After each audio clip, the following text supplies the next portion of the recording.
Hey y'all, Billy from Perma Pastures Farm. No, I didn't lose my mind and I didn't sell out. I just wanted to see what it was like to have a clickbaity kind of thumbnail. Now I know. Anyway, what looks like the Tunguska Russian laydown area over here is actually done on purpose. This is a pretty cool video, and frankly, it's something we've only ever talked about before. Never really gave you any boots on the ground kind of thing of what we were meaning. And that word of today is silvopasture, okay? So in a nutshell, what that is, I mean, I'm not going to give you the textbook example, but basically it's a symbiosis of your animal crops working along with your tree crops, okay? And that can look a bunch of different ways. In fact, we've done it, most of the time we've done it, we've never done it in an area like this, okay? Every single time we've ever done it in the past, for the most part, it has always been in an orcharding setting, okay? The way we always design is that no matter the landscape we're on, we always organize our orchards on swales everywhere we've ever lived. This is one of the few places where we haven't. In and out of those swales, we have our animals run through there. Couple of things happen, okay? Those trees, those fruit trees, when they get tall enough, well, they provide a little bit of shade. They also provide something for them to eat, some of the nut crops, some of the other things out there. But in turn, the animals leave behind their most valuable thing. Not only are they eating down things, but they're leaving back their manure component, which is going to compost in place, which is going to be a great benefit to the trees and everything else we have planned. That's how nature does it, right? So let's tell you how we're doing it. Let's tell you how we're working with nature, because this is not a disaster. This is done on purpose. I'm going to show you how we're doing it.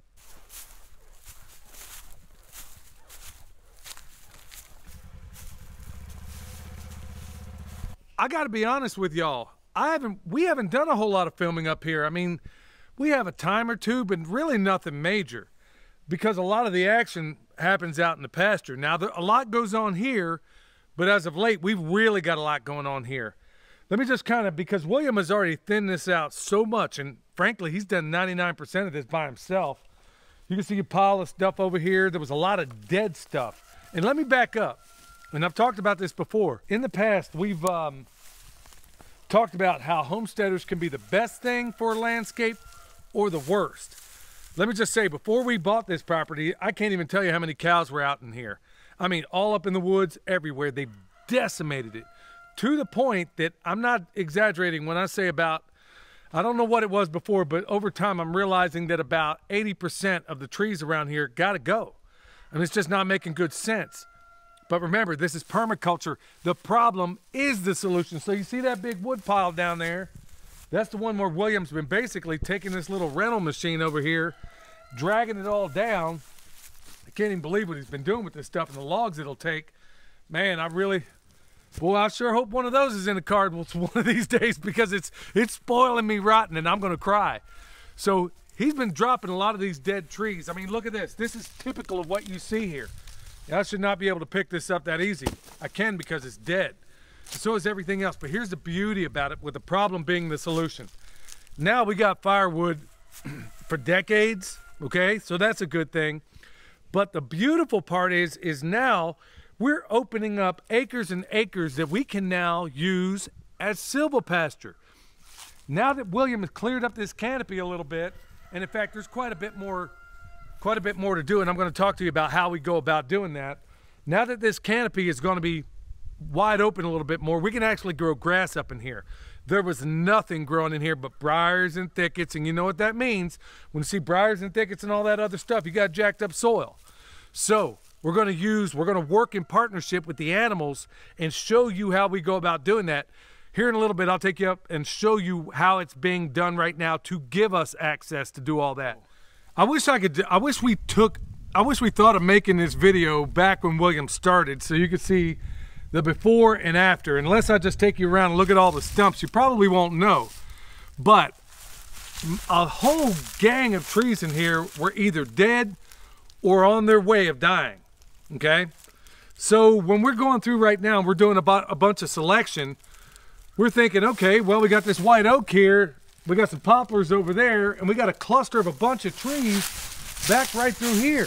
We can't have that. Not within this silvopasture section. And in fact, if you want to know about the calculation and the determination of how we figure how close we want these trees, check us out tonight check us out on tonight's Permaculture Pimpcast. It'll be out later tonight, almost certainly after this video, okay? So we're going to talk about how we go about determining that. But suffice it to say, as you can see, you're thinking, okay, well, those trees look cool. No, they don't. We got stuff like this where it's been split and it's weak and it's just asking to be a problem, okay? So it's got to come down. And there's a bunch of other things around here that got to come down. And we need to not only open this up, but we're going to make it way more robust. And we're going to make it able to actually grow grass in here. We've not been able to grow pretty much anything up in here. And it's not like we got a bunch of black walnuts around here and nothing, you know, you can't get any. It's not the case. It's just two things happen. Number one, the overgrazing of the animals that were here. And I say overgrazing, I mean massive overgrazing. Basically destroyed a lot of these trees. These cows were running up in here, just no management, and they were tearing everything up. In addition to that, it was just no management at all up in here. So all these briars and thickets and everything else, they've given way to a bunch of trees that are out of control. So we're going to fix that. That's what our goal is. So we're going to start from here at the bottom. We may not get it all done this year, but we're going to get it done. And so already, as I go up here, this was everything you see there. You can see what couple of the stumps here. As you can see up here, I'm telling y'all, this was all either dead, dying trees, and now we've opened it up. But it's a double-edged sword. Here's why, and here's the thing that, you know, most people just don't stop to consider. Remember when Ronald Reagan said, hey, I'm from the government and I'm here to help, and those are the worst words you ever want to hear? Well, you can't see it, but right over that fence line is the world's worst stand of Chinese silvergrass, brought in by the government, okay? We'll go over there and take a look at it, and I'll tell you why that's a danger for me over here.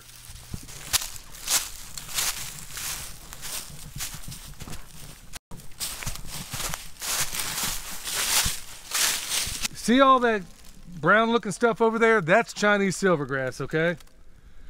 And if you'll notice, it's not over here on my property. And there's a reason for that. And then if you go to my neighbor on the other side, and on the back side, you'll see Chinese silvergrass everywhere. Well, one of the things that it just loves is open, unmanaged pastures. When it gets a chance and it takes root, these people up here say it's impossible to stop. Well, we've proven over and over and over with pigs that we know how to arrest it and even bring it the other way. In fact, I'm going to give you some examples of that. Well, actually, we've given you tons of examples of that. Well, here's the double-edged sword. As I clear this up, as we get this canopy opened, we're now opening the opportunity for this stuff to say, oh, look here, we got a new place to hang out. Billy cleared this all out, and it looks like there's just enough. Well, that's where we're going to do a little intervention. So this is where we could roll out hay, we could do the Greg Judy thing, we could do all that stuff, and that is almost certainly something we're going to do. But in addition to that, we're probably going to seed out here something we really, really want.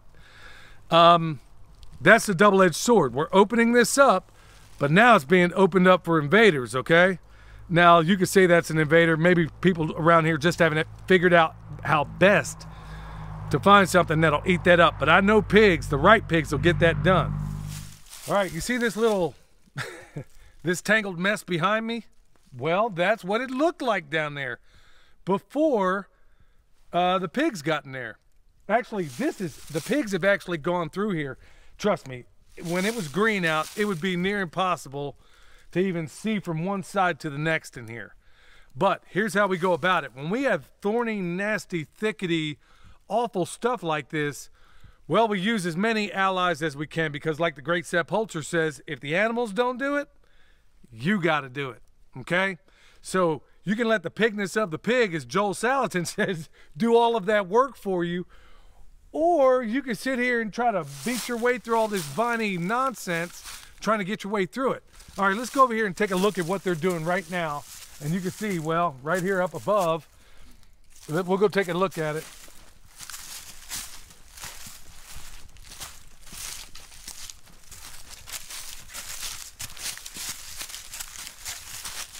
See, this here's what I'm talking about. Okay, this tree just fell right here on this fence we just installed last year. How about that? Well, the good thing is, you know, the fence held up and we know how to fix all this stuff. Okay, this is part of the problem, is that this stuff was mismanaged for so long. I mean, take a look out here. Look at all this stuff that needs to come down. Just poorly managed. But let's go over here and have a conversation with our crew that's in charge of doing all the cleanup.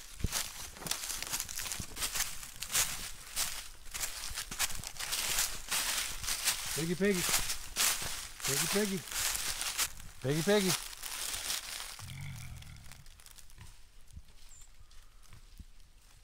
Piggy, piggy. I think they realize I'm not holding the bucket. But check it out. We'll just kind of step over here for a second. And this, they're basically turning this into this. Okay, not only are they tilling this up, they're doing all this wonderful work so I can even get to the trees. Right now, I mean, if you kind of look down through here, let me come around here without getting Kentucky fried. You look down through here, it should not look like, I know it looks like a Bev Doolittle painting and everything, but that's not the way it should look. This is not a healthy forest. Remember we say there's 7 layers, really 8 layers of a forest? Well, out here there's 2. That's a problem. And we're seeing a lot of the same stuff out here, so it's all gonna have to get dealt with.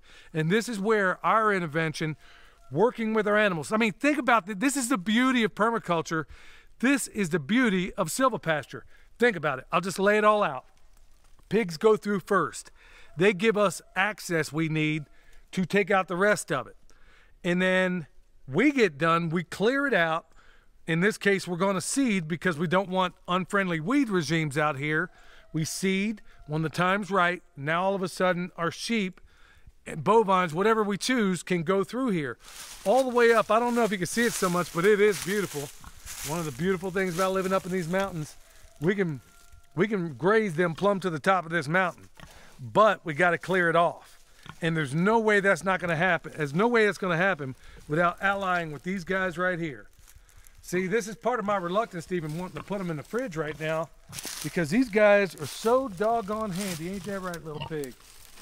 Well, ain't trying to be friendly right now. He's a little aggravated I don't have his bucket. But hey, we're gonna have to do a part 2 on this because we're gonna go through and give better details. Like I said, check us out tonight on the Permaculture Pimpcast, and we're gonna go into great detail about how we determine what the spacing ought to be for the trees that we have. How cool is that? Little side note, I had to do that little thing in the beginning because I know Danny and Miss Wanda down there at Deep South, when they see that thumbnail, they're gonna think this boy done lost his mind. Anyway, Danny, take it easy on your heart, bro. I know it's all good. It was a joke. I know he's thinking I lost my mind for sure. Anyway, hopefully this stuff is of some benefit to you. I mean, this is the beauty. This is why I wake up.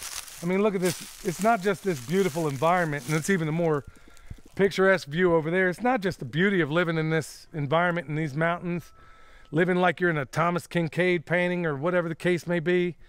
It's not just that. It's knowing how degraded, never say that word right, knowing how jacked up I could say that word, knowing how messed up everything was, and knowing that with the right method, that using the right tool in the permaculture toolbox, there ain't too much we can't fix. That's what I love about this. This is why I say permaculture is my passion, because I truly love it. I love taking this thorny, thickety mess and turning it into something very, very special. All right, need anything from us? Check us out down below. Check out the website, but make sure you check out the Permaculture Pimpcast tonight. Till next time, this is Billy from Perma Pastures Farm, where permaculture is my passion. See all this, y'all? That's the reasons why. We'll see you next time.